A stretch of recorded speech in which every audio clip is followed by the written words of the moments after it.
Aujourd'hui, je suis avec Léopold. Il a 30 ans et il vit avec une schizophrénie depuis une douzaine d'années. Léopold est aujourd'hui père aidant bénévole en santé mentale. Il partage son expérience de rétablissement pour soutenir d'autres personnes qui traversent des difficultés similaires. Je l'ai découvert dans un documentaire diffusé sur France 3, Nous, schizophrènes et combattants. J'avais beaucoup aimé son intervention et je suis vraiment ravi qu'il ait accepté de venir témoigner aujourd'hui dans le podcast. Léopold, c'est aussi quelqu'un qui aime dessiner, partager ses créations sur Instagram, qui est aussi prof de surf skate, qui fait aussi des slams qu'on peut retrouver sur son compte Instagram où vous trouverez les coordonnées en dessous de cet épisode. Son parcours, il n'a pas toujours été simple. Une phobie scolaire, puis à l'adolescence une période difficile qui l'a amené à être hospitalisé en psychiatrie à Mont-de-Marsan dans les Landes. C'est à ce moment-là que le diagnostic a été posé et que paradoxalement a commencé pour lui un chemin de rétablissement. Aujourd'hui, il continue d'avancer et de transmettre. Il prépare notamment une équivalence au bac pour pouvoir accéder à la formation de médiateur de santé pair. Donc dans cet épisode, on va parler de lui, de son parcours, de ce qu'il a traversé, mais aussi de ce qui l'aide aujourd'hui à avancer et à soutenir d'autres personnes. Léopold, merci beaucoup d'avoir accepté de venir partager ton histoire avec nous. Bonjour. Bonjour, merci beaucoup pour l'invitation, Benjamin. Eh bien écoute, c'est avec plaisir. Donc j'ai envie de te demander, quand tu repenses à ton parcours, par où tu aurais envie de commencer pour nous raconter ton histoire? Moi, je dirais, c'est le moment où j'ai passé le portail de l'hôpital psychiatrique de Sainte-Anne à Mont-de-Marsan, mais je pense que ce serait plus intéressant que je parle de ce qui précède. En gros, j'ai été en famille d'accueil foyer parce que j'avais un père qui était violent. Et j'ai eu de la chance, ça s'est quand même toujours assez bien passé quand j'étais en foyer.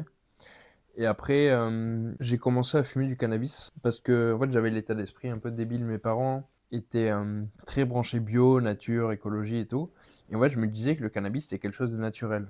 Et du coup, j'ai commencé par fumer ça.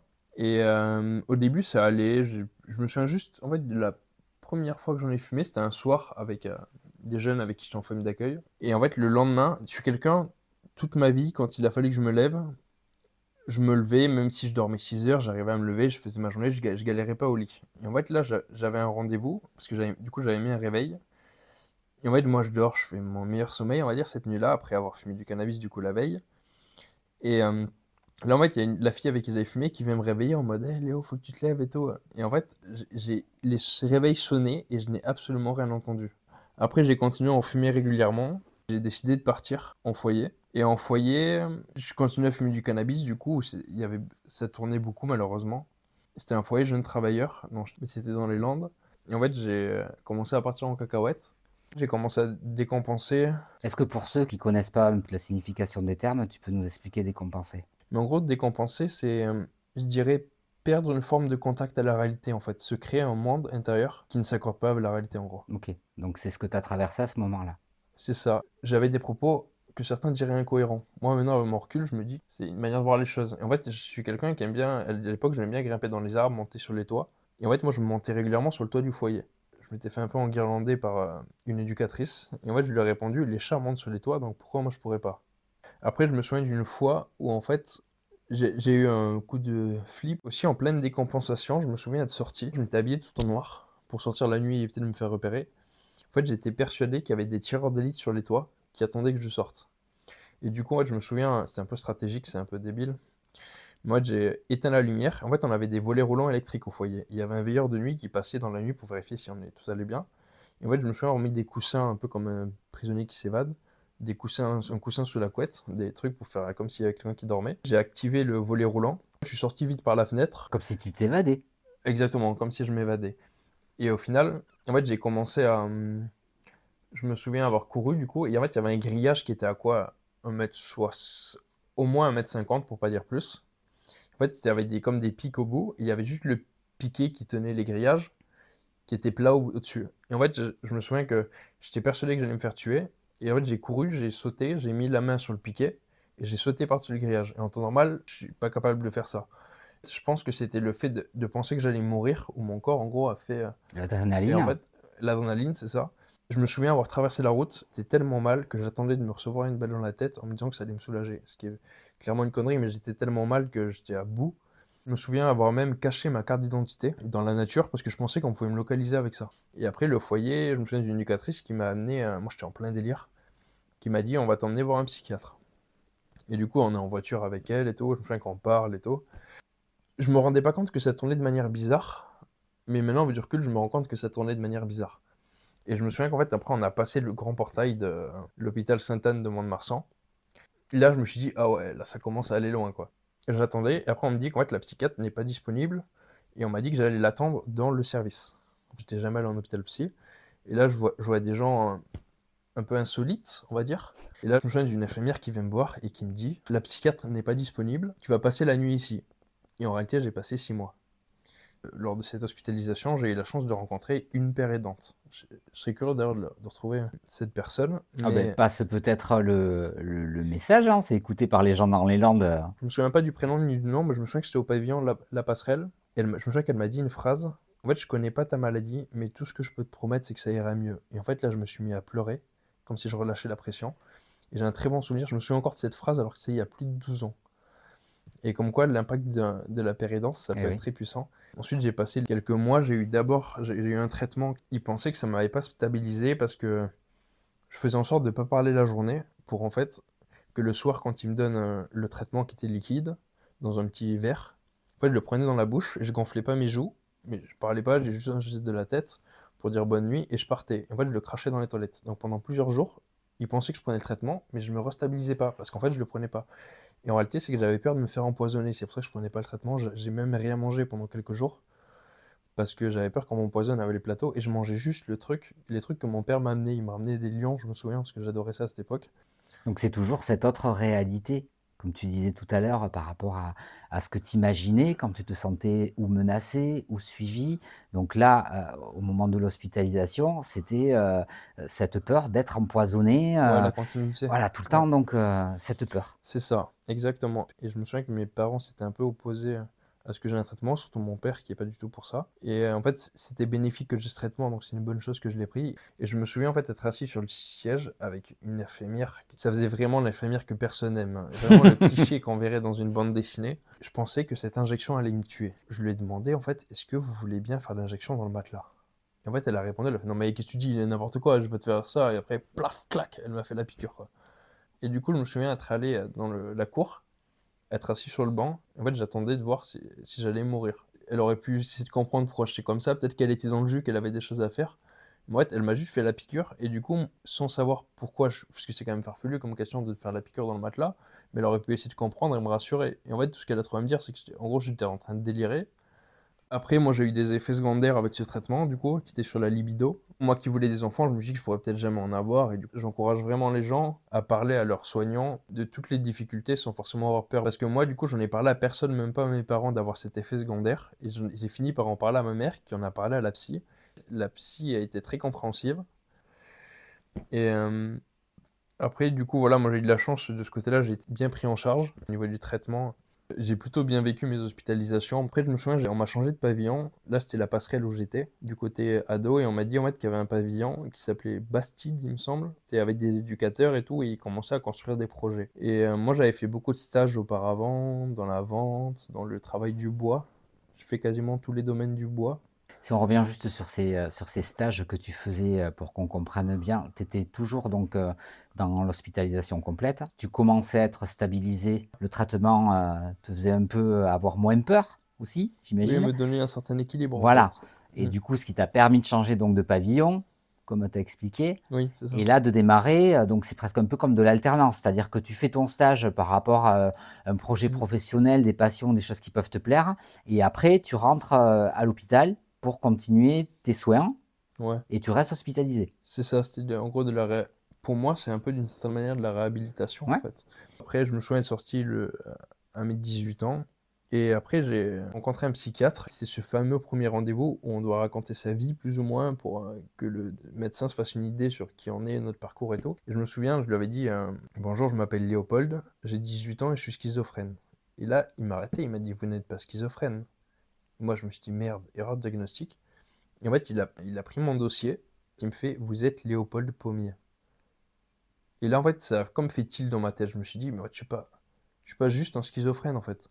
Et du coup, je me souviens qu'on a cherché comment définir que je vivais avec ça, que je souffrais de ça. On avait réfléchi à je suis atteint de schizophrénie, mais tout de suite atteint, ça fait un peu flipper. Je me souviens qu'on avait trouvé je souffre de schizophrénie. Et à cette époque, c'était vraiment le cas. Après, je voyais vraiment, j'ai commencé à voir ça un peu comme une option, un petit truc en plus, comme on pourrait dire pour le film. C'est pas pareil, mais. Oui, parce qu'en fait, il t'a d'abord identifié comme humain, comme personne. Exactement. Il n'a pas associé, enfin, il n'a pas mis l'étiquette de ta maladie au-dessus de ton prénom. Donc, en Exactement. t'identifiant comme ça en tant que personne, vous avez recherché le bon langage. Et donc, comme tu le Exactement. dis, c'est devenu une option. Et je pense que ça a été l'un de mes meilleurs souvenirs de rétablissement, ça. Parce que je pense qu'il y a, quand j'étais hospitalisé et qu'on m'a dit que j'avais fait un épisode de schizophrénie où j'étais diagnostiqué, je sais plus, quand j'ai entendu schizophrénie, et en fait, il me semble, où je me suis dit que j'allais devoir tuer des gens. C'est trop bizarre. C'est l'image que j'en C'est avais. l'image que tu avais. Et parce qu'on voit dans les films des personnes, et c'est toujours ça, désolé du terme, mais c'est une vraie saloperie, parce qu'au niveau de la stigmatisation, même pour l'autostigmatisation dans ce cas-là, Bien sûr. c'était pas du tout aidant, quoi. Et ça, je me dis que c'est tous ces gens qui font des reportages, des films, parce que je comprends que ça fait longtemps que ça dure, en fait, cette image-là, dans la littérature ou dans les films, c'est très utilisé.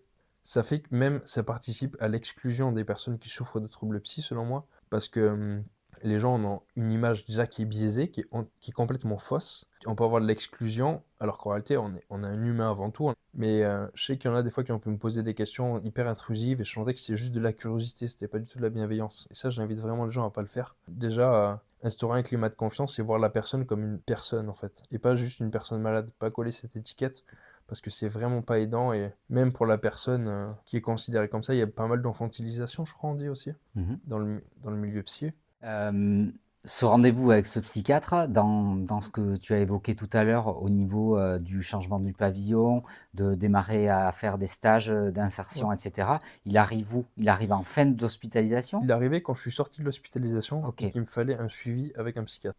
Et donc là, tu as 18 ans, tu peux démarrer ta nouvelle vie, Oui, c'est ça. stabiliser, C'est pas juste comme une personne malade, une c'est vie de ça? personne en fait. Tout à fait. Et Mm. donc là, qu'est-ce qui se passe pour toi? Après, j'ai décidé de déménager sur Montpellier.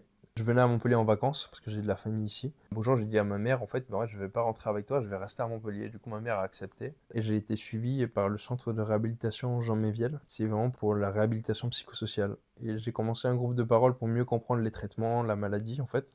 Pour mieux me comprendre au final.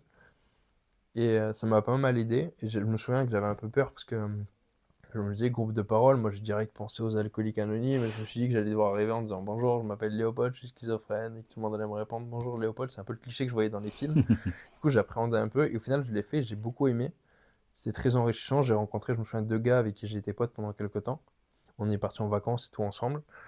Et je me souviens que c'était très intéressant d'échanger, c'était animé par une super psychiatre et un case manager, je crois ils appellent ça. J'ai eu un infirmier, Jérémy, qui était vraiment génial, qui m'a en fait accompagné pour devenir professeur de skate. En fait, je voulais être professeur de surf skate plus précisément, mais ça n'existait pas cette formation et je crois que ça n'existe toujours pas. Mais du coup, j'ai dû passer la formation de skate pour après me spécialiser tout seul dans le milieu du surf skate qui était encore une discipline de niche à cette époque.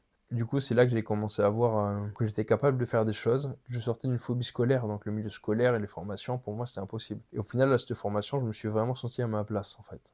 Après, j'ai passé une petite formation dans la pérédance plus tard, avec une association à Montpellier, Pérédance Montpellier. Le fait de me sentir utile, de voir comment je pouvais aider les autres, je faisais déjà des témoignages en santé mentale, en fait. Donc je savais déjà parler de ma maladie, entre guillemets. Qu'est-ce que maintenant d'être engagé dans la pérédance, qu'est-ce que ça représente pour toi concrètement là? Mais en fait, ça m'a donné totalement un autre rapport à ma maladie et mon rétablissement, que je me dis que même si jamais je devais rechuter, ça me donnerait d'autres clés qui me permettront de me rétablir à ce moment-là, que je pourrais peut-être apporter à d'autres personnes. Donc j'ai un rapport pas beaucoup plus sain, mais beaucoup plus bienveillant à ma maladie. Bon, j'espère bien entendu ne pas redécompenser, mais je sais que maintenant, aussi je m'en suis sorti d'une certaine manière. Ça peut réarriver, faut être entre guillemets en paix avec ça, mais aussi il faut faire en sorte de minimiser les risques.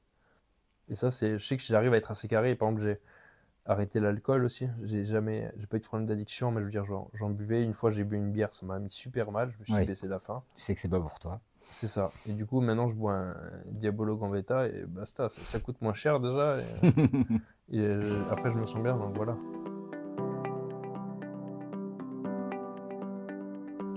Alors, tu viens de parler de minimiser les risques. Justement, donc l'hygiène de vie, on le sait, dans les troubles psy et même de manière générale, de toute façon, a toute son importance. Sauf que toi, il faut que tu sois encore plus vigilant que la moyenne. J'avais entendu dans le documentaire justement que tu avais mis en place ta propre échelle quand tu sens que les symptômes reviennent. Est-ce que tu peux nous expliquer en quoi consiste cette échelle des orteils? Alors les orteils, c'est un truc que j'avais trouvé en fait, dans le sens où les orteils, c'est un peu les pieds sur terre. On a 10 orteils normalement, on va dire. J'estimais que je comptais à quel point j'étais entre guillemets dans la maladie, dans les symptômes, avec une graduation en nombre d'orteils en fait. Et quand j'ai 10 orteils qui vont bien, c'est qu'il n'y a aucun orteil dans la maladie. Ouais, je peux avoir un, deux ou trois orteils.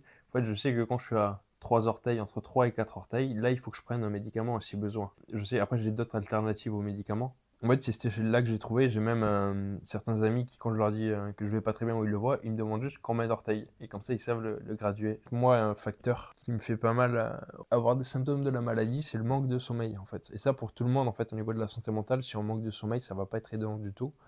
Et moi, je sais que j'en suis encore plus sujet, entre guillemets, pas victime, mais Non, tu es plus plus à même de... sensible que la moyenne. au manque de sommeil, Ouais. exactement. Enfin, j'ai vraiment des impacts. Tu Et je sais que c'est un sais que... signal d'alerte.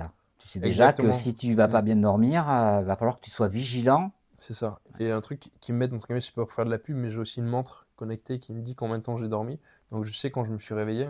Et je sais si j'ai besoin de faire une sieste, par exemple, pour ajuster. J'en reviens au niveau des addictions. En fait, j'ai eu de la chance, j'ai arrêté le cannabis. Faut un peu savoir ce qu'on veut vraiment, que même si ça nous donne l'impression de nous sentir bien sur le moment, après sur le long terme, ça peut nous faire beaucoup plus de mal et sans compter que des fois, la prise de toxique, plus on en prend, ça peut faire augmenter la pathologie aussi. Que moi, si je suis resté un truc assez stable toutes ces années, c'est aussi parce que j'ai arrêté, et j'ai vraiment arrêté en fait. Dans le documentaire de France 3 aussi où je t'ai découvert, on te posait une question assez forte. Je vais peut-être me tromper en la reformulant, mais si tu avais le choix de vivre avec ou sans ta maladie, qu'est-ce que tu choisirais? Ah oui, mais moi en fait, je reprends en cash avec, ça fait quelques années déjà que je le dis, à une époque, j'aurais pas eu cette réponse. Moi, ça m'a beaucoup apporté au niveau des rencontres que j'ai fait, la pérédance, si je peux faire ce job, entre guillemets, c'est grâce à mon parcours de rétablissement. Et en fait, c'est encore une fois ce que je disais tout à l'heure, tu contrôles pas ce qui t'arrive, mais tu peux contrôler la manière dont tu y réagis. En fait, la maladie, j'ai pas le choix, je l'aurai sans doute toute ma vie. Il n'y a pas encore il y aura peut-être jamais de médicaments qui permettent d'en guérir. Et du coup, je sais que, après, j'ai de la chance d'avoir une maladie où ça m'impacte pas trop. Des fois, il y avait une époque où pendant plusieurs semaines, j'avais aucun symptôme, donc j'oubliais presque que j'avais cette maladie. Après, je me disais, ah merde, faut que je prenne le traitement, c'est vrai. Donc j'ai cette chance. Ouais, après, peut-être qu'il y en a certains qui répondraient non à cette question, mais moi, je sais qu'à choisir, je reprends avec, c'est sûr. Déjà, il y a autant de schizophrénie qu'il y a de personnes schizophrènes, donc c'est pour ça aussi qu'au niveau des traitements, c'est plus compliqué, que je pense que 10 personnes qui ont un rhume, il y a de fortes chances que 10 personnes prennent le même traitement. Et c'est dans l'idée, alors qu'en fait, on peut avoir 10 personnes qui souffrent de schizophrénie, et les 10 ont un traitement différent, en fait. En fait, même, faut pas avoir peur aussi des effets secondaires. C'est pas parce qu'une personne a eu tel effet secondaire que vous aussi, vous allez forcément l'avoir, en fait. Faut pas juger sa prise de traitement là-dessus. Pas avoir peur de parler avec les soignants aussi. Même quand ça va pas, à appeler, je pense pour vous, du coup, il y a Esper, par exemple, d'après ce que j'ai Jesperland. compris, Esperland. Il y a aussi les CMP, centres médico-psychologiques, où moi je sais que il y a eu des périodes où j'allais pas bien, j'avais pas le temps de prendre un rendez-vous avec un psy, je pouvais aller parler par exemple à un infirmier qui travaillait là-bas. J'en ai eu des super qui étaient hyper bienveillants, qui m'ont vraiment soulagé. De vraiment garder espoir, c'est le plus important, et de pas juger en fait. Ici, là, j'avais entendu, une fois, j'avais entendu une personne pendant une conférence qui demandait comment faire pour que sa fille lui raconte les hallucinations qu'elle a en fait. Je comprends qu'on a envie de savoir, mais en fait, si la personne ne veut pas le dire, faut juste respecter en fait. Et après, ça prend la temporalité aussi. Peut-être que tout de suite, votre proche n'en parlera pas. Peut-être que plus tard, il voudra bien en parler. Et s'il veut pas, c'est pas un souci en fait. Ce qu'il faut juste, c'est que la personne se rétablisse. Et les proches ont un grand impact dans le rétablissement des gens. Rien que la manière dont vous allez les regarder, comment vous allez en parler, comment vous allez prendre la défense d'une certaine manière, même au cours d'un dialogue, pendant un repas de famille, il y aura une blague un peu bof. Et après, c'est vraiment avec le temps. Moi, je pense que j'ai mis quelques années avant de me sentir vraiment super bien. Maintenant, je me dis que les difficultés que j'ai eues avant, c'est du passé. Ça m'a formé d'une certaine manière. Et je prends à bras ouverts ces moments-là. Et maintenant, j'ai la chance, entre guillemets, d'être rétabli. Même si c'est un combat qui n'est jamais vraiment fini. Je le souhaite vraiment à toutes les personnes qui écoutent. Et tout ce que je vous dirais, c'est garder espoir. Et que ce soit pour votre proche ou pour vous-même. Et l'espoir, c'est ce qui nourrira votre aide. Et si vous en avez plus, essayez d'en parler avec des gens, vous renseigner sur l'évolution possible de la vie avec une pathologie. Je vois aussi que l'art, c'est un moyen d'expression aussi, où je le vois même avec ma mère, du coup, qui est art thérapeute.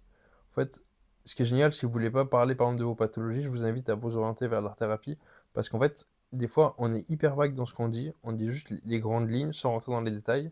Il va y avoir une création entre guillemets artistique, et il y a bien entendu pas besoin de savoir dessiner, il n'y a pas besoin d'être un grand artiste, ça on s'en fout complet. Ça permet d'évacuer la difficulté et d'apaiser, c'est super efficace.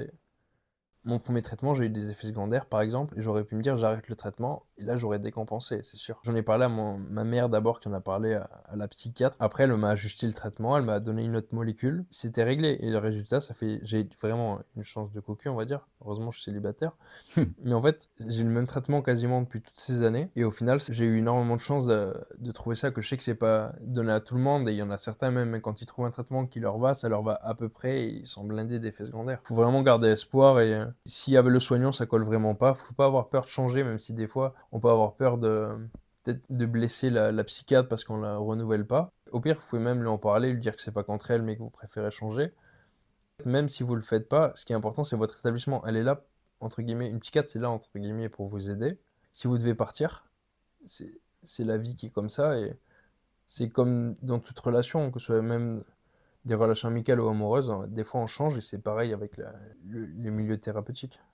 Merci beaucoup pour ton honnêteté, ta transparence de nous avoir raconté comme ça ta vie. Maintenant, qu'est-ce qu'on peut souhaiter à Léopold, skater, slammer, étudiant, père aidant?